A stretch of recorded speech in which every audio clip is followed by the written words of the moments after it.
Olá, boa noite pessoal, boa noite, bem-vindos a mais uma live e nós vamos conversar com vocês sobre a fisioterapia dentro da saúde mental, né? A professora Simara, nós nos conhecemos quando numa vez a gente foi muitas vezes para Fortaleza e ela então estagiava numa clínica, né, a hósteo de um amigo nosso, que é o ortopedista, e nós então fizemos aí uma série de trabalhos lá e aí acabamos nos conhecendo. Depois ela teve uma passagem grande que ela vai poder falar para vocês, né, sobre a parte dela em Harvard, né, e fez o mestrado em Harvard, e agora acabou de terminar o doutorado justamente nessa área, e é por isso que eu acho importante, né, que a gente troque alguma informação sobre esse assunto, né? Então, boa noite, pessoal. Estou apresentando agora a Simara, né, Si? Como é que você está? Agora a aula é sua. Pode mandar ver aí aquilo que você programou para mostrar para o pessoal, que é melhor eles te escutarem primeiro. Ok. Então, pessoal, a gente vai falar um pouquinho. Primeiro, deixa eu mandar um beijo pro meu amigo Afonso Salgado. Beijo. A gente vai falar um pouquinho, depois a gente volta com o Afonso, é isso? A gente vai Perfeito. falar um pouquinho sobre algo que vem caminhando paralelamente, né, à jornada profissional nos últimos 20 anos, né? Que é a saúde mental, a saúde física e a saúde mental dos pacientes, principalmente os nossos pacientes reumatológicos, mas não só reumatológicos. Então, eu preparei para vocês um acoplado de informações e dados que eu tenho buscado nos últimos 20 anos, que foi dividido em dois momentos distintos, né? Nos 10 primeiros anos nos Estados Unidos, nesses 10 últimos anos aqui no Brasil. Então, eu vou colocar aqui, vou sair do vídeo, vou tirar o Afonso daqui e vou colocar aqui nos slides e a gente vai batendo esse papo, tá ok? Vamos começar então, pessoal, falando desses 10 primeiros anos, né, de dados coletados em alguns momentos muito ricos, com experiência muito rica, que nós tivemos nos Estados Unidos. Inicialmente, a partir do ano de 2000, quando surgiu o interesse para fazer um mestrado, mas o interesse foi com pacientes reumatológicos realizando atividades funcionais e atividades convencionais. Nós comparamos dois grupos de pacientes com artrite reumatoide no laboratório de biomecânica da Harvard Medical School, do Hospital Geral de Massachusetts. Eu estou explicando isso para vocês entenderem como é que como nós chegamos ao interesse de estudar a saúde mental, transtornos depressivos, né? E transtornos ansiosos, de ansiedade desses pacientes. Então, inicialmente, nós fizemos esse primeiro trabalho que gerou a nossa pergunta de tese de mestrado.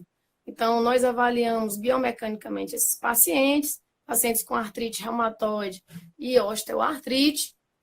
Esses pacientes faziam atividades funcionais, atividades de fortalecimento convencional, e nós observávamos qual tipo de atividade, de exercício seriam mais benéficos para esses pacientes no final das contas. Como é que se a velocidade dos movimentos, dos segmentos desses pacientes melhorava. Então, foi verificado a biomecânica, né, a transferência de energia mecânica dos segmentos desses pacientes.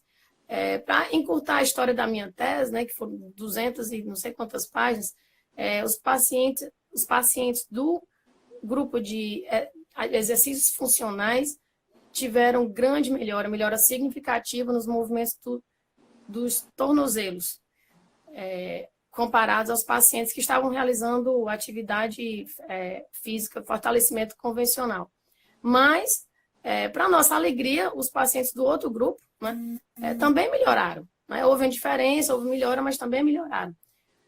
A resposta do nosso trabalho foi esse. Mas, durante o trabalho, o mais interessante foi isso, durante essa coleta de dados, nós também verificamos traços de sintomas depressivos que afetavam na performance e nos questionários de anamnese que nós fazíamos com esses pacientes. Nós começamos a verificar que os pacientes melhoravam dependendo da situação de saúde mental que eles se encontravam no momento. Então, os pacientes que estavam mais estressados, que estavam com ansiedade, que estavam com depressão, os pacientes não melhoraram. Os que mostraram melhora significante, os pacientes que estavam vivendo no ambiente, socialmente, bem no momento, né? E isso... Opa! Fechou aí, não foi? Fechou. Vou trazer aqui para o meu computador. O que é que aconteceu, então? Eu tive a ideia de não só estudar a biomecânica desses pacientes, mas os traços e sintomas. Então, a partir daí, eu terminei a minha tese, mostrei esses resultados que foram interessantes, e logo depois nós fomos convidados a trabalhar na Fundação da Artrite de Boston, então na Arthritis Foundation. Quando eles viram os resultados da nossa tese, eles me convidaram para trabalhar como coordenadora da saúde reumatológica da comunidade de Boston, né, da Nova Inglaterra. Nesse momento foi quando nós pudemos inserir num protocolo de fisioterapia tudo o que estávamos pensando no final da tese. Por que esses pacientes com transtornos depressivos e ansiedade estavam apresentando diminuição na performance, né? Então, nós desenvolvemos um protocolo para um curso para profissionais da saúde, para alunos, profissionais da saúde, pacientes e cuidadores, né? Então, esse curso, inicialmente, a intenção do curso era para trazer informações, trazer ideias de protocolos de tratamento para esses pacientes. Nesse caso aqui, foram só pacientes reumatológicos, para melhorar, né, para aprimorar, para melhorar a qualidade de vida desses pacientes, para vermos uma melhora na performance, da funcionalidade desses pacientes. Esse curso, ele consistia não só na fisioterapia, mas também no alerta para o autocuidado, né, que na época, em 2000, 2003, o autocuidado nos Estados Unidos estava à tona, todo mundo só se falava nisso porque tirava um pouco da responsabilidade do fisioterapeuta, o paciente também se sentia responsável pelo próprio tratamento. Então, nesse momento, nós desenvolvemos esse curso que foi inovador, foi pioneiro, um curso com protocolo de tratamento, com novas técnicas técnicas e métodos posturais da fisioterapia, osteopatia que era usada, mas também autocuidado, conhecimento sobre os medicamentos dos pacientes, que os pacientes vinham para a fisioterapia sem saber os medicamentos que estavam tomando, principalmente pacientes com doenças autoimunes, que nós sabemos hoje, né, Afonso, que o paciente com doença autoimune, às vezes é jogado um catatal de medicamentos, né? E esses pacientes chegavam sem ter noção do que estavam tomando, eles sabiam os nomes dos medicamentos, mas não sabiam por que estavam tomando, né? Então, além dessa informação, nós trazíamos também informação sobre a participação da família no tratamento, informação nutricional, o conhecimento sobre a doença, que era muito importante. O paciente tinha que conhecer um pouco da patologia, da fisiopatologia da doença. Eu espero que o áudio continue bem. Está tudo bem aí, Afonso? Tá tudo bem. Tudo ok? Trouxemos informações sobre o conhecimento da doença e a desmistificação das doenças reumatológicas, né? E para esse grupo, inicialmente, o primeiro grupo que foi abordado foi o grupo de profissionais. Então, nós tínhamos médicos, nutricionistas, nós tínhamos fisioterapeutas e psicólogos. E eles ficaram, não alarmados, mas felizes de ver o curso e ao ver o que tanto estava faltando ainda para chegarmos onde queríamos, né? E isso era 2003, né? Inserido a esse protocolo, né, para esse curso, nós inserimos também a terapia integrativa, nós chamávamos de terapia integrativa, com técnicas de distração e meditação. Então, nós ensinamos a todos esses profissionais como ensinar os pacientes pequenas tarefas, pequenas técnicas, pequenas dicas para que eles usassem a distração e a meditação para esquecer um pouco a dor. Então, esse curso que nós fizemos foi de 2 semanas para, primeiro, profissionais, depois para acadêmicos, depois para os pacientes e depois para cuidadores, né? Era um curso de 6 meses. Olha, nós tivemos uma resposta absurda, né? Muito positiva. Nós coletamos dados tanto dos profissionais, quanto dos pacientes, quanto dos cuidadores. Como é que nós fazíamos? Nós utilizamos os profissionais como pacientes. Nós pedimos para que eles se sentissem como pacientes reumatológicos, com limitações funcionais, com dor, com inflamação, com toda a característica reumatológica, e nós usávamos o conteúdo do curso, né? Ensinando autocuidado, ensinando nutrição, ensinando conhecimento sobre a doença, desmistificação e as técnicas de meditação e de distração. E com 2 semanas, nós coletávamos os dados posteriores e eles só relatavam muita melhora, né? Com os pacientes, então, você não imagina como a melhora aconteceu. Então, nós fizemos isso durante 2 anos, né? Observamos uma excelente melhora. Então, aqui um pouquinho sobre os cursos quinzenais, mas que duravam 2 semanas, num processo de tanto os profissionais que estavam lidando com os pacientes, quanto os cuidadores desses pacientes. Então, nós tínhamos abordagem multiprofissional, nós tínhamos um modelo integral e a avaliação desses pacientes já era feita de uma forma biopsicossocial nesse momento aí, né? Então, nós tivemos um resultado muito interessante aí, e aí que me enganchou mesmo nesse sentido de o paciente tem que ter saúde mental, o paciente tem que estar preparado para ter essa doença. Não só reumatológica, que eu vivo muito isso, mas neurológica, transtornos de uma maneira geral, né? Então, o que aconteceu? Nós trabalhamos por muito tempo com a Fundação da Artrite, melhoramos muitos pacientes, modificamos a forma, visitamos muitos hospitais, iniciamos com o Hospital Geral de Massachusetts, modificamos vários protocolos de tratamento. Então, o próprio Hospital Massachusetts General Hospital, eles mudaram o protocolo de número de visitas, né? Então, o número de atendimentos diminuiu um pouco, porque eles colocaram o paciente para fazer autocuidado em casa e começaram a investigar a nutrição do paciente, começaram a explicar o medicamento, porque isso foi solicitado pela Fundação da Artrite, né? A partir do nosso curso, do curso que nós desenvolvemos. Então, foi brilhante. Realmente, nós passamos 5 anos trabalhando com isso e foi muito benéfico. E hoje em dia, nós vemos frutos ainda. Eu tenho colegas que trabalharam no Massachusetts General Hospital ainda um pouco depois e disseram que ainda falam desse curso, ainda querem que eu volte para dar esse curso lá. Enfim, então, logo depois disso, algumas coisas me trouxeram de volta para o Brasil e, ao chegar aqui, eu me interessei para desenvolver um projeto de reumatologia e, logo depois, um projeto de atendimento a pacientes da comunidade, né? Já o Centro Universitário Cristos, é onde eu ensino, é onde eu trabalho hoje em dia.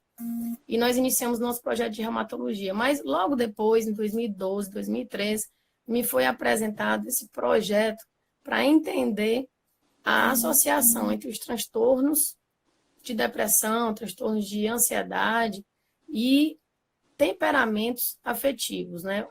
Se há a possibilidade de um paciente ter um temperamento depressivo, um temperamento obsessivo, ou um temperamento mais volátil, né? Se ele tinha mais predisposição a desenvolver transtornos de depressão, transtornos depressivos, ansiedade. Então, nós começamos a coletar dados, né? Então, no Brasil, nós vimos que estava alarmante a situação, tanto mundial como no Brasil. Houve um aumento muito expressivo nos últimos 10 anos, né, de transtornos depressivos e de depressão no mundo, e aqui no Brasil também. É alarmante esse dado, mas 78% de pacientes com sintomas depressivos saem sem tratamento. Isso é muito triste, isso são dados dos últimos 4 anos. São transtornos que causam muita incapacidade, né? E a incidência de atendimento ambulatorial de pacientes com esses transtornos é de 16%, também um dado alarmante, e é a 10ª doença no mundo que gera mais afastamento do trabalho, né? Todos dados muito importantes. Então, isso aí me fez pensar um pouco e foi o início do meu projeto já para o doutorado. Então, essa associação entre transtornos depressivos, de ansiedade, com o temperamento afetivo dos pacientes e o quanto isso afetava na sua saúde, né? Na saúde de movimento e na saúde mental.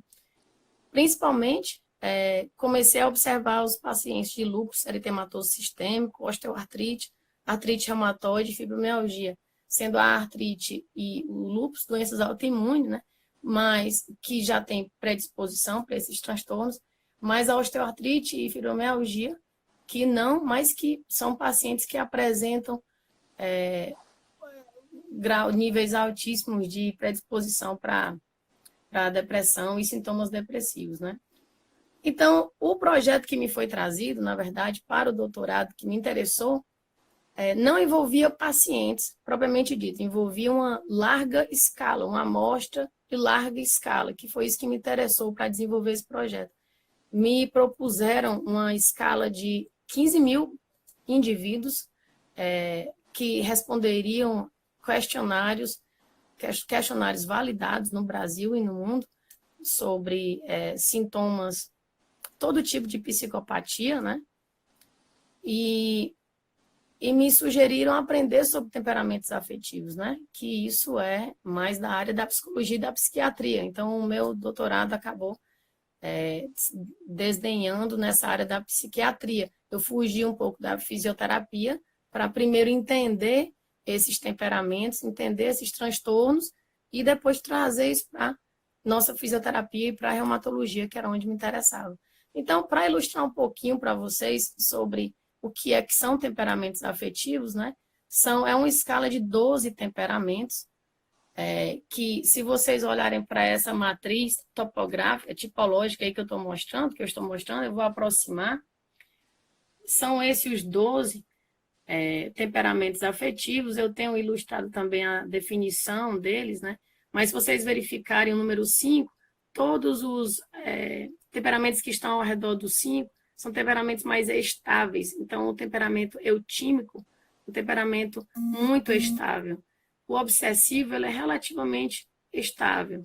Mas os próximos ao 2 e ao 4, que são ciclotímicos e voláteis, são temperamentos que mudam muito, que não conseguem aderir a nada. Então, são temperamentos mais instáveis.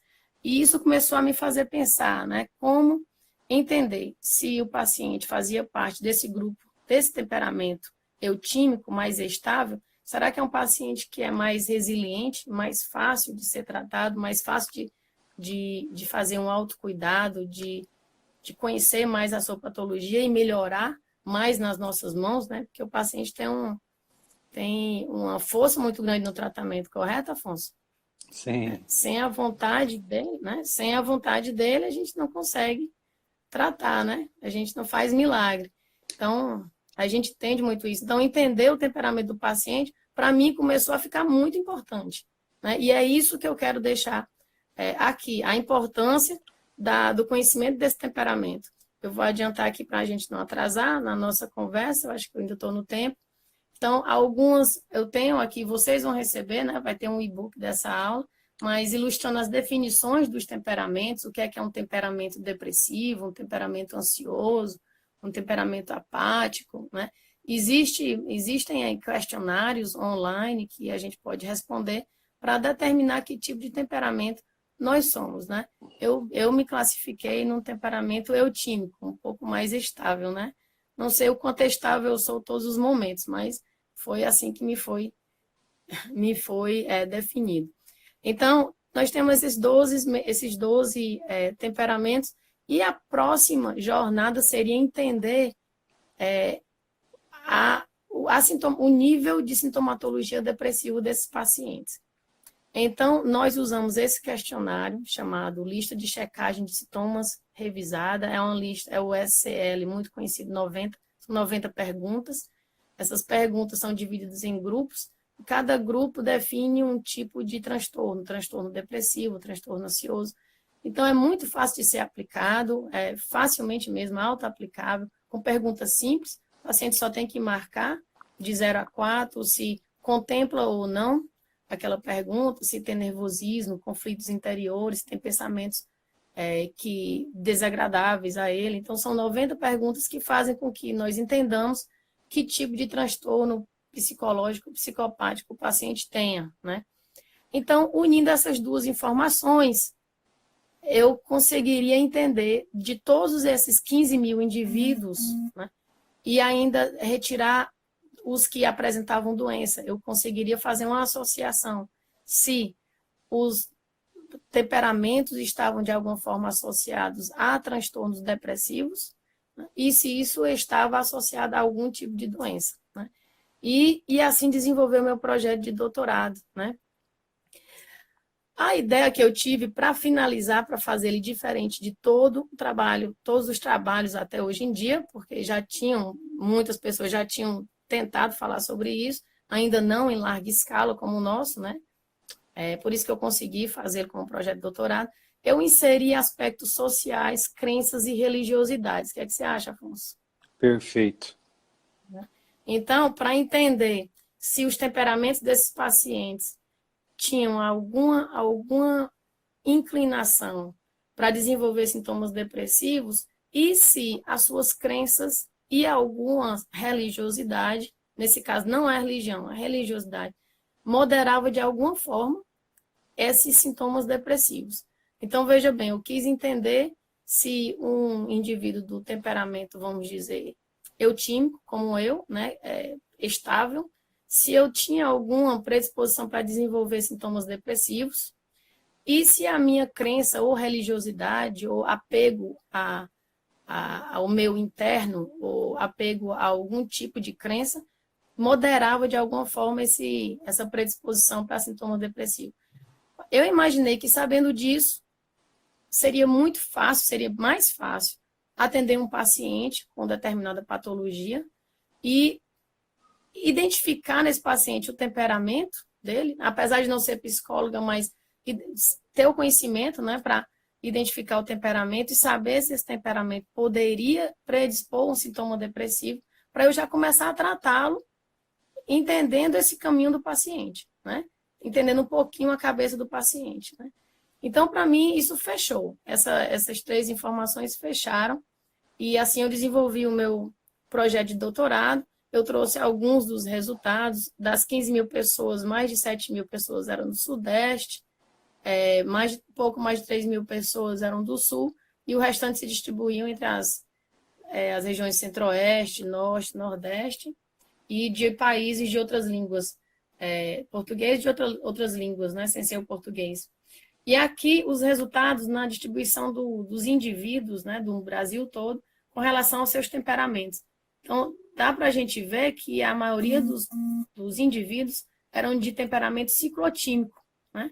Nós observamos que tinham mais mulheres, porque é o gênero que é mais prevalente, né? Mas tinham mais indivíduos ciclotímicos, seguidos de depressivos, ansiosos e obsessivos, né? Isso para mim foi uma surpresa, na verdade. E alguns dos resultados, eu fiz só, isso aqui, os resultados são inúmeros, né? Mas eu trouxe alguns aqui para a gente discutir. O primeiro resultado muito importante, está dando para ler? Não, tá embaçado. Não, está embaçado. Tá. Mas depois o pessoal vai receber, né, isso aí? Não, depois o pessoal vai receber, né? A gente recebeu como resultado que os pacientes de temperamento obsessivo mostrou ter um efeito modificador na redução dos sintomas depressivos quando esses pacientes, quando esses indivíduos tinham alguma crença, se preocupavam com si mesmo, faziam meditação ou faziam algum tipo de internalização, né? Então, isso para mim foi um resultado muito interessante, porque o sujeito obsessivo, para mim, é um indivíduo que se preocupa muito em estar tudo organizado, ter tudo muito organizado, em não seguir regras, mas ele seguindo as regras para a melhora dele mesmo ele tem a capacidade de não desenvolver sintomas depressivos. Então, acho que com 15 mil indivíduos respondendo isso, dá para a gente dizer que a gente aceita esse resultado, né?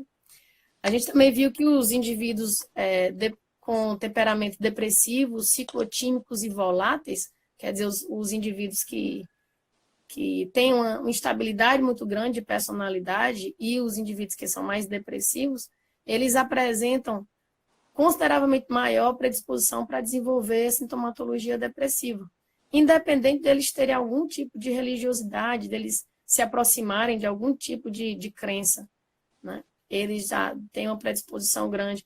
Então, isso para mim indicou que os pacientes que eu recebo, que são pacientes que eu consigo identificar como muito voláteis, que bipolares, que um dia querem uma coisa, outro dia querem outra, não sabem o que querem, não aderem ao tratamento.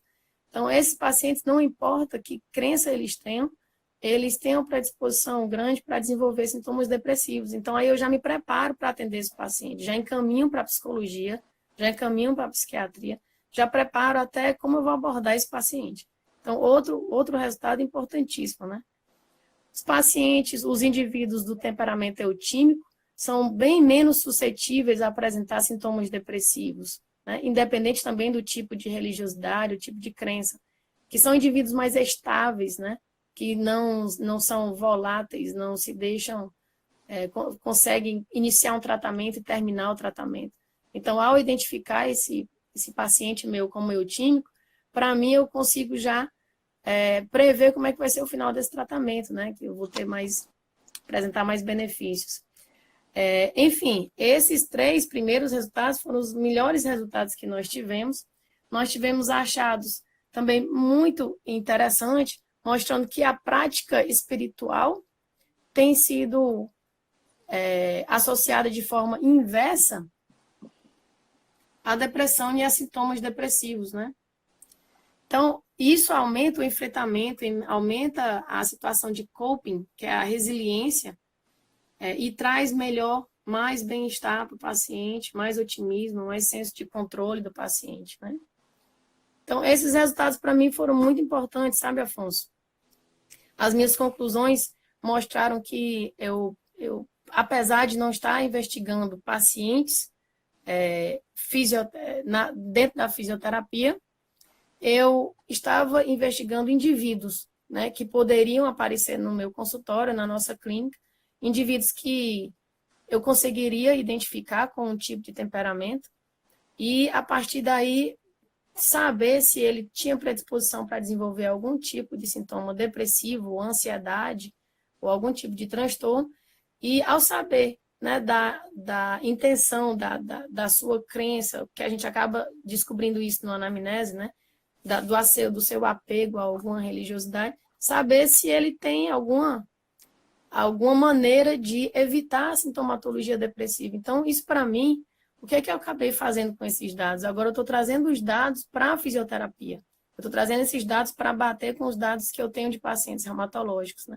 A importância que a fisioterapia tem hoje em dia não é somente de observação das limitações funcionais, das limitações cinéticas desses pacientes. A gente tem que entender que os temperamentos dos pacientes chegam com eles no nosso consultório, né? O ambiente onde eles vivem chegam com eles no nosso consultório, na hora da nossa avaliação. Os sintomas depressivos que eles apresentam chegam com eles no nosso consultório, né? As crenças, a religiosidade também. Então, nós temos que trabalhar nessas duas coisas aqui. Na saúde nutricional desses pacientes, que hoje nós sabemos, nós temos pouco tempo, mas poderia ser outro. Você já deu lindas lives sobre a saúde nutricional, do quão importante a nutrição para esses pacientes, correto? A gente nós da fisioterapia, não só nutricionistas, nós temos que ter um pouco de conhecimento para enviar o paciente ao nutricionista. A saúde nutricional é muito importante, principalmente nas patologias, nas doenças reumatológicas, né? Sabemos hoje que mais de 70 doenças autoimunes, elas são desenvolvidas por conta da nutrição, né? E outra coisa importantíssima está aqui, a educação nossa, do nosso profissional, entender esse complexo aqui, dos nossos pacientes, dos familiares e dos cuidadores, né? Então, esse complexo aqui, para mim, é o que hoje, na minha cabeça, o mais importante, não só para a fisioterapia, mas é a minha área, é como eu trabalho, é como eu tento entender os pacientes. Eu acho que é assim que a gente vai chegar onde nós queremos com esses pacientes. Bem, é aí mais ou menos aí onde eu estou querendo chegar, né? Em termos de saúde mental. Teria muito mais para a gente conversar, mas isso aí é o pontapé inicial. Afonso. Muito bom, né? Parabéns, né? Eu queria... Bom, eu já te conheço de muito tempo, a gente vem trocando informação e eu acho que tudo isso que você fez do mestrado... Aí eu tenho umas perguntas para você, bem rapidinho, para a gente não queimar o tempo, né? Quando você foi, você estava nos Estados Unidos de 2000 a 2010, aquele programa que você fez na parte de reumatologia, você replica aí em Fortaleza, você replica ele no Brasil, né? Ou não? Esse curso você não deu no Brasil? Bem, esse curso eu não consegui dar no Brasil porque ele foi protocolado lá pela Fundação da Artrite, né? Certo. Então, eu adaptei e eu faço isso em termos de aula, salas de aula, em termos de ambulatório. Mas o curso ainda, como eu planejei, apesar de eu ter planejado, eu não consegui trazer para cá. Você sabe as leis americanas como é que são. Sim, sim. Você adaptou então, mas você usa isso Adaptei. dentro da sua prática, né, como docente e tudo, né?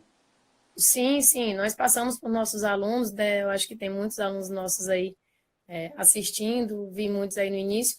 Nós falamos muito dessa avaliação biopsicossocial, que é muito importante, do conhecimento da família dos pacientes, do conhecimento do paciente a respeito da medicação, do autocuidado. Tudo isso é passado para os nossos alunos e o máximo possível para os nossos pacientes, com certeza. Perfeito. Uma coisa que eu achei interessante, essa matriz topológica dos temperamentos, ela é replicada de alguém que fez pesquisa e que você usou. Ela é Isso, disponível, né, para as pessoas pegarem, né? Porque disponível. dentro dessa matriz topológica, você poderia falar alguma coisa sobre os suicidas? Onde que eles entram dentro dessas 12, dentro dessa escala? Pronto. Quando nós estudamos os temperamentos afetivos, deixa eu dizer de quem é um amigo também, doutor Diogo Lara. Doutor Diogo Lara, desde 2001, também vem trabalhando, é um psiquiatra do Rio Grande do Sul. Vocês podem pesquisar. Ele que desenvolveu esse affects, que desenvolveu os 12, que determinou os 12 temperamentos afetivos. Então, o doutor Diogo Lara trabalhou muito com profissionais de fora. E a gente estudando a fundo esses temperamentos, nós podemos verificar que, como a gente viu nos meus resultados, 3 ou 4 temperamentos são predispostos a desenvolver sintomas depressivos, assim como 3 ou 4 temperamentos são predispostos a pacientes que tentam o suicídio, como os temperamentos volátil, é um dos tipos de temperamento que a gente tem em estatística já, que são indivíduos que tentam o suicídio. Obviamente, pacientes depressivos, de temperamento depressivo também. Então, tem uns 3 ou 4 temperamentos que são ligados ao suicídio. Tem estudos do Diogo sobre isso também. Eu posso passar para vocês depois. É muito importante porque nós que fazemos a microfisioterapia, você sabe bem disso, você me ajudou a organizar a turma aí e tal. A gente pega esses pacientes, nós não temos isso dentro da nossa formação em fisioterapia, nós somos o profissional junto com a enfermagem que mais fica com o paciente, nós somos totalmente despreparados para abordagem a nível de saúde mental e por isso que eu te chamei, que a gente vai poder fazer outras lives para abordar com maior ênfase, né? Então hoje a pessoa que faz microfisioterapia, ela fica sem saber, e muitos pacientes nossos são suicidas, né, estão dentro dessa catalogação, e a gente poderia, sobre sua orientação, utilizar esses questionários validados para a gente ter uma base de onde nós estamos pisando, né? E poderia ser Exatamente. aplicado antes de tratar da micro, né? Você acha isso uma boa ideia? Eu acho isso perfeito, eu acho que é o caminho certo. Para microfisioterapia, para qualquer consultório, nós deveríamos fazer esse tipo de investigação, para já termos uma ideia de como é que esse paciente vai se comportar. Sim. E dentro da sua conclusão do doutorado, eu achei super, muito bom mesmo, né? Você tem alguma dica sobre essa parte de religiosidade? Que tipo de crenças e de religiosidade, exemplos práticos você viu nessa amostra de 15 mil? Pronto, eu não me aprofundei mais para não entrar muito no doutorado, eu queria falar mais dos resultados. A religiosidade que nós investigamos foram 3 tipos de religiosidade. A organizacional, que é o tipo que o indivíduo procura, que vai ao culto, vai à igreja, faz leituras com a constância, 2 vezes, 3 vezes por semana, né? A outra religiosidade é não organizacional. É um indivíduo que faz a leitura, ouve um rádio, fala sobre algum tipo de crença, mas não é tão assíduo. E a religiosidade intrínseca, que na verdade foi a religiosidade que mais mostrou significância com os nossos indivíduos, né, do nosso grupo, com os indivíduos que são mais estáveis. É o tipo de religiosidade que o indivíduo procura melhora para si, faz leituras sobre melhoramento pessoal, melhoramento espiritual, faz meditação, faz internalização. Então, esses são os 3 tipos de religiosidade, né? Nós achamos, felizmente, nós achamos mais indivíduos com religiosidade intrínseca, né? Então, eu acredito que dentro do nosso consultório, se nós conseguirmos identificar esse tipo de religiosidade, não sei, na anamnese, ou assim, sem que o paciente note que nós estamos falando de religião, né? Eu acho que seria super interessante saber para já utilizar esse conceito que nós vimos, que a religiosidade intrínseca é a que é mais significante para ajudar a não desenvolver sintomas depressivos. Essa que procura a melhora pessoal, faz meditação, bem mais do que aquela que vai à igreja todo dia. Eu não estou querendo dizer nada, são só os dados, né? Mas o indivíduo que procura se melhorar pareceu ser o indivíduo que menos desenvolve sintomas depressivos. Perfeito. Por aí. Então, com isso a gente pode chegar à conclusão de que essa colaboração, essa adesão, porque não é um modismo, mas a pessoa toma uma atitude, ela adere na sua própria cura, ela ajuda a autocura. Exatamente. É isso que nós estamos precisando. Desculpa, Afonso, você ia continuar? Não, pode falar. Não? Foi essa a minha intenção. Mesmo quando o projeto não tinha nada da fisioterapia, eu vi a entrada do profissional da saúde no conhecimento, na detecção desses temperamentos, que não é para ser só eu acho que não, que todo profissional da saúde que vê o paciente mais do que 3 vezes a semana deve ter essa responsabilidade, né? Então, sabendo que esse paciente tem condição de fazer um autocuidado, ele vai contribuir com o tratamento, vai melhorar na sua cura, nem que seja uma doença que não tenha cura, né, como algumas reumatológicas, mas que vai melhorar a qualidade de vida dele. Então, isso tudo aí está ligado, e eu acho que nós, como os profissionais de saúde, nós precisamos ter esse conceito, né? Você conseguiu... E a partir daqui a gente vai trabalhar. A gente vai trabalhar para frente agora para trazer para a fisioterapia, né, esses dados. Certo. E você tem algum, assim, pelo teu conhecimento, se a pessoa tem melhora, ela é mais rápida quando ela tem essa maior aderência e ela está dentro dessa religiosidade intrínseca do que as outras populações? Ela é mais rápida e mais eficiente? Mais rápida, desculpa, em termos biomecânicos, não? Biomecânicos também. Não, eu não tenho essa informação. Eu tenho a informação da biomecânica de Boston, que eu inicialmente comecei a observar que quando eles não tinham sintomas depressivos, eles conseguiam ser mais rápidos no caminhar, no sentar, no levantar, né?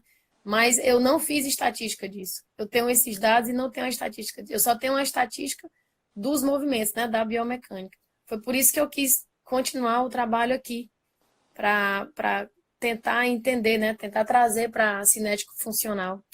Entendi. Mas eu acredito que não dá para a gente provar estatisticamente, a gente tem que mostrar estatisticamente, mas que dá para a gente concluir que o paciente que tem menos predisposição a sintomas depressivos, tem menos ansiedade, ele vai querer melhorar no tratamento para sair logo do tratamento, então ele vai ser mais rápido, vai ter mais eficiência biomecânica, vai achar estratégias de movimentos para ser mais rápidos, mais eficientes. É o que eu acredito. Por que eu estou te falando isso? Eu tenho o Edsel, que é nosso ex-estagiário há 30 anos atrás, e hoje ele chefia a clínica de terapia manual na Clínica Mayo, né, em Jacksonville, que você já ouviu falar sobre isso. Cheguei lá há Sim. um mês atrás e me deparei com... Eles têm um sistema também protocolado de dor, você sabe como é que são os americanos. E aí, que eles têm visto? As pessoas com maior adesão, eles melhoram muito rápido na dor e isso eles já têm acompanhado e aí isso perdura durante anos, né? Então, por Uhum. exemplo, cheguei lá e vi umas coisas que a gente, como bom brasileiro, ia lá e passar a mão, trazer o paciente no peito, e o americano não. Então, por exemplo, era o primeiro dia de um paciente e aí ele tinha mais 2 pacientes e eles, por exemplo, se você entrou agora no programa, você já vai entrar com os caras mais adiantados. Aí ele chegou e para ele chamar a atenção, ele começou a se contorcer como se estivesse tendo uma crise epilética, né? Eu olhei aquilo lá e falei, pô, mas ninguém vai ajudar, pô, o cara tá tendo um negócio sério. E aí eles são treinados para isso e eles modificam comportamento. E isso vem de encontro ao que eu tenho estudado, que é a neuroplasticidade e que o cérebro obedece, praticamente, ele é modificado em 3 caminhos. Um é a parte química, né? Outra é a parte estrutural e a outra parte é aquela que você conhece todo dia, uma coisa nova, e você pode mudar. Agora, aquilo que é químico, ele muda a memória de curto prazo. Aquilo que é estrutural é memória de longo prazo. Então, um exemplo, você vai começar a tocar piano e aí você começa a tocar piano velho. Todo mundo acha que a gente não pode mudar. E nós sabemos, né, Simara, que a gente pode mudar sim. Hoje a neurociência prova que não tem idade. Você pode aprender Isso. muito mais velho e você pode modificar pela neuroplasticidade o cérebro a hora que você quiser. Então, quando você fez a Isso. primeira aula, eu vou começar a aprender piano com 60 anos, você acha que você não pode? Você pode. Só que você vai lá, primeiro dia, você está entusiasmado, você aprende, toca legal e tal. Aí você volta no segundo dia e fala, mas eu esqueci. Claro, por quê? Porque a memória de longo prazo, ele precisa mudar a estrutura do cérebro, e isso é feito por repetição. E nós, Isso. fisioterapeutas, fazemos isso todos os dias. Então, o que você pensa Isso. disso a nível da sua pesquisa de doutorado e a neuroplasticidade? O que você pode dizer? Mas agora você falou em repetição, e eu me lembro que foi uma das coisas que mais que me, qual é a palavra, meu Deus, bugged. Eles mais me incomodaram quando eu estava apresentando a minha tese, foi que os exercícios funcionais que eu fazia com os meus pacientes, eles melhoraram, porque eles repetiam direitinho, né? Aí eu disse, Perfeito. claro que eles vão. Um dos professores disse, mas como é que você pode provar se você repetir? Eu disse, é exatamente isso que eu quero, que eu quero fazer.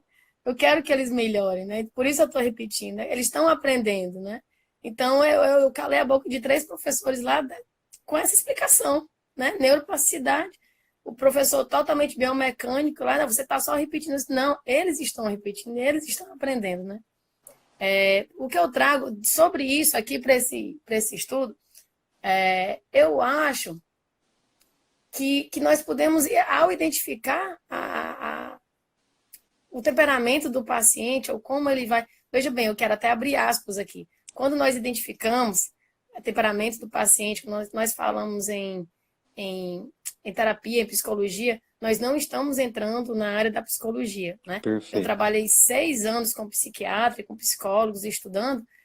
Isso é uma forma de nós, profissionais da saúde, como eu, de fisioterapia, como outros, entenderem como é que os pacientes se contemplam o tratamento. Eu não vou diagnosticar ninguém, nem estou diagnosticando ninguém, né?